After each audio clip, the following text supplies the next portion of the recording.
Yeah, so the same girl that sent me this went on a college tour.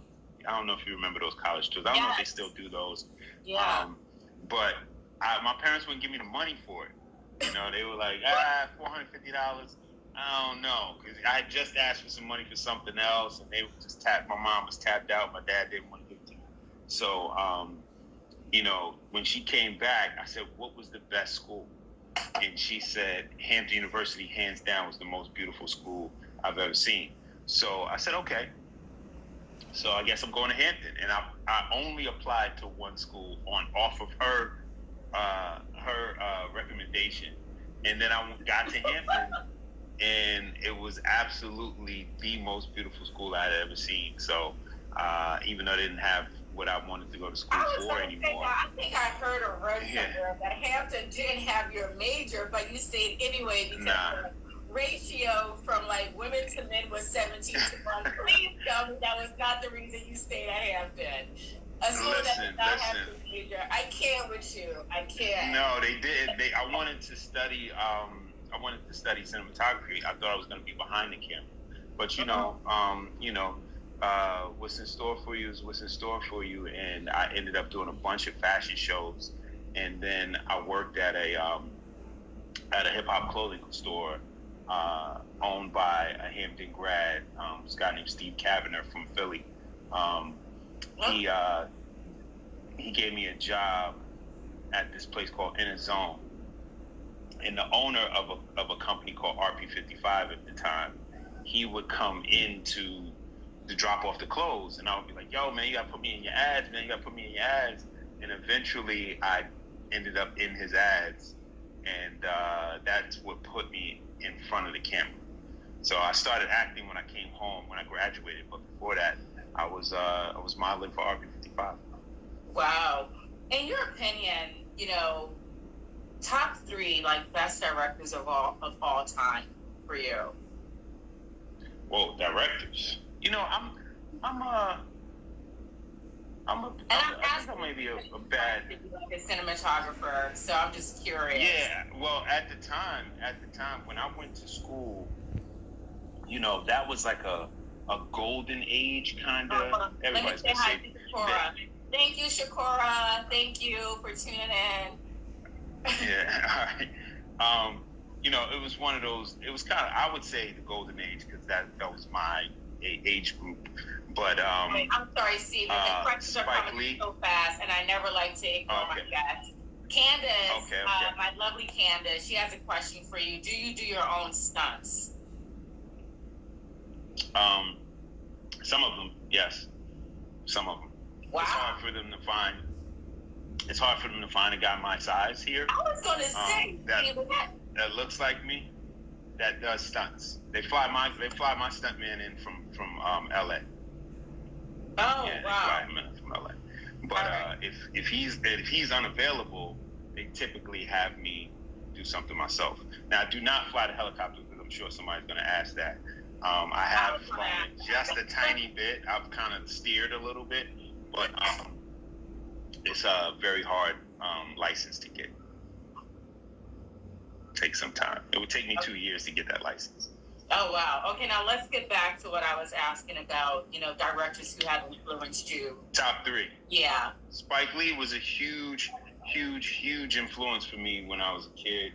I figured out in high school how to do that floating shot, and I used to run around and do that floating shot in the hallways. But loved Spike Lee. I loved John Singleton at the time, and and I would say somebody like Steven Spielberg. You know, those directors. Nice. Yeah.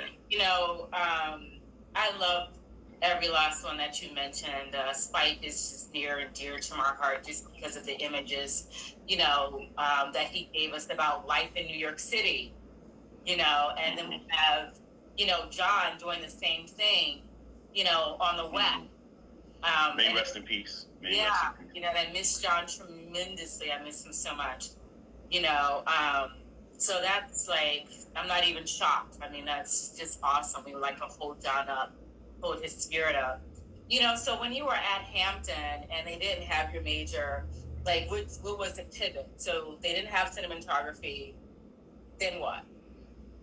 I took mass media communications, and then I started doing photography. Yeah, so I was a broadcast major, mass media, Wow. and photography. You could have been a journalist, bro. Is that what you said to me? Yeah. But when I graduated, I didn't want to get donuts for like a CBS or NBC or something like that. So I started selling copiers at Xerox when I first got out of school, because sales was the one job where it was like, okay, I might be able to make more money doing sales than I would, starting off at like a CBS making 20 grand, 25 grand a year. Yeah, so, I get it. Yeah, so I sold copiers and I worked. Do you remember B. Smith? May she rest in peace. Absolutely. When I started to make my transition from the corporate life to acting, I said, I guess I got to get a survival gig. And I walked across the street. Across town on 46th Street to Restaurant Row. And the first restaurant I ever worked at was B. Smith's. May she rest in peace. God Almighty. I love Dee. She was always so sweet and warm and convivial and just elegant. Like every time she saw me, she just always had warmth to share and words of encouragement. She's another one who was missed tremendously. So talk about, she's iconic. She's iconic. Yeah, talk about some of your like earlier roles that, as an actor, because I pursued acting. And I'm a better journalist than I am an actor.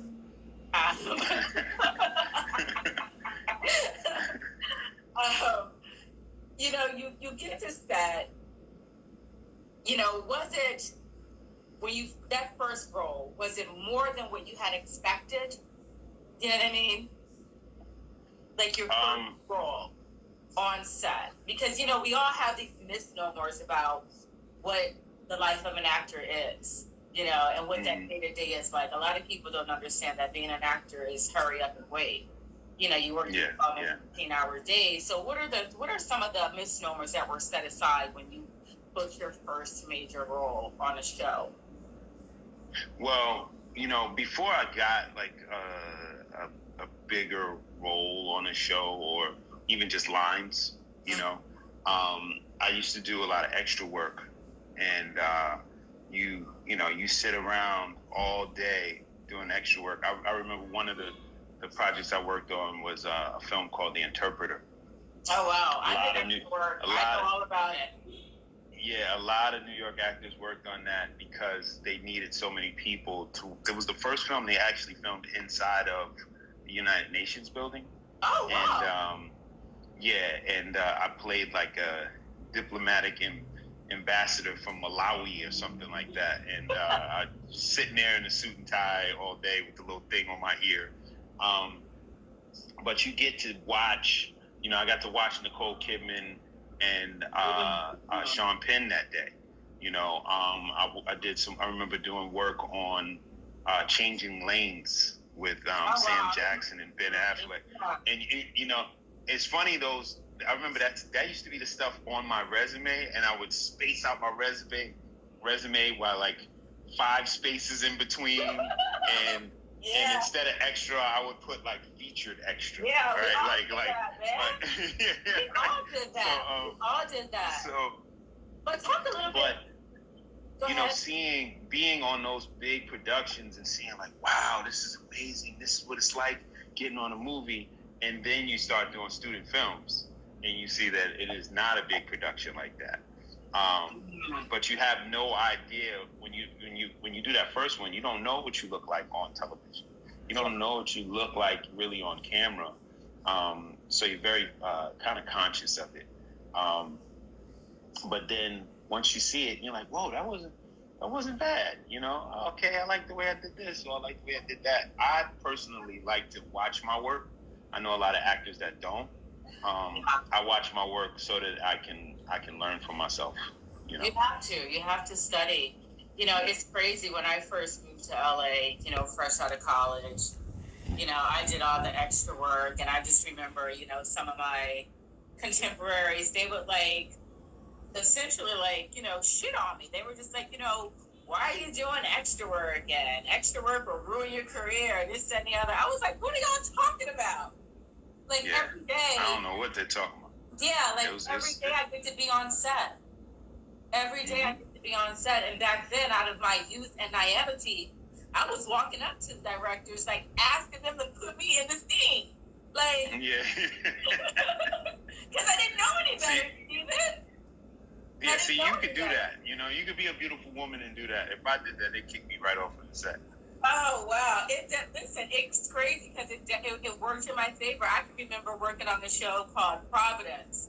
And Oz Scott, one of the baddest black directors in the game.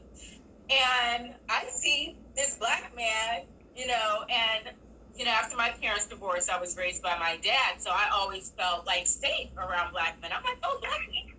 I said, Mr. Scott, hey, can you feature me? He was sitting on the director's chair. He was sitting on a camera crane. Steven, he was so tickled that I came up to him. He was just like, yeah, absolutely. And he was kind of looking like, what? But I'm 20, I'm not even 25 years old. I'm not even 25 years old. You were very green. Very green, man. Yeah, but hey, it worked out. So, I want to go back to Magnum, because that's the reboot. What's the pressure, if any, that you feel, being in this reboot? I mean, these are the programs that, my parents grew up on, that my older cousins and aunties watched, and every time you hear a reboot, you're kind of like, oh God, what's it going to be? Yeah. So talk a little bit about, some of the pressure that you feel, if any, or what makes this so different from the original? Well, I just feel like it's a reboot that I think was long enough in the past that for us to take it on now, people are okay with us taking it on now. Whereas if it were something that was out in the 90s or early 2000s, it might be like whoa, wait a minute, but this show came out, I believe the original came out in the 70s and early 80s. And so I think there was enough time that passed to allow us to just jump in and do our own thing. But the world itself has changed. So you couldn't really remake that world, even though Hawaii, a lot of it looks very similar still. But remember, back when that old show was out, there was still payphones. There were no cell phones. Oh, wow. Yeah. And just cell phones alone just changed storytelling so much. On our show moves so much faster. The pace moves so much faster because Higgins can open up a laptop and just type in something real quick and find out where the bad guy is in literally 2 seconds. Whereas in the old show, that might have been a bunch of phone calls and waiting for somebody to call and get changed for the payphone and so on and so forth. So, our pace of the show is a lot faster, and I think technology has made the pacing of most television and film a lot faster than back in the day. Oh, wow. For everybody that's watching, so I have a little bit of trivia. I don't know if you guys know this, but Steven's dad was a mechanic in the military on planes. You do your research. I like that. I'm a journalist. Thank you. So Steven, what was that? When you got this script and you got the call and you're reading it and you're like, oh wow, the irony there. I love stuff like that. Well, the coolest thing, I'll tell you something that was pretty awesome for me was my dad. He came out here to visit last season. And if you go through my Instagram, there's a few videos he's with me on set or whatever. But to have him come to our premiere and to bring him on set and let us meet everybody. And my dad loves to watch television. So Hawaii Five-0 was actually his favorite show. He's seen every episode. They did 240-something episodes, I believe. Wow. So my dad... the last time he was on this island was he worked for, well, he was in the Air Force, and he played basketball for the Air Force. And he had a basketball game here, like something like 42 years ago. So that was the last time he was on the island. So it was just really cool to bring my dad back to Hawaii 42 years later on such a grand scale. So that was a blessing. Amazing. That's amazing. I love that. You know,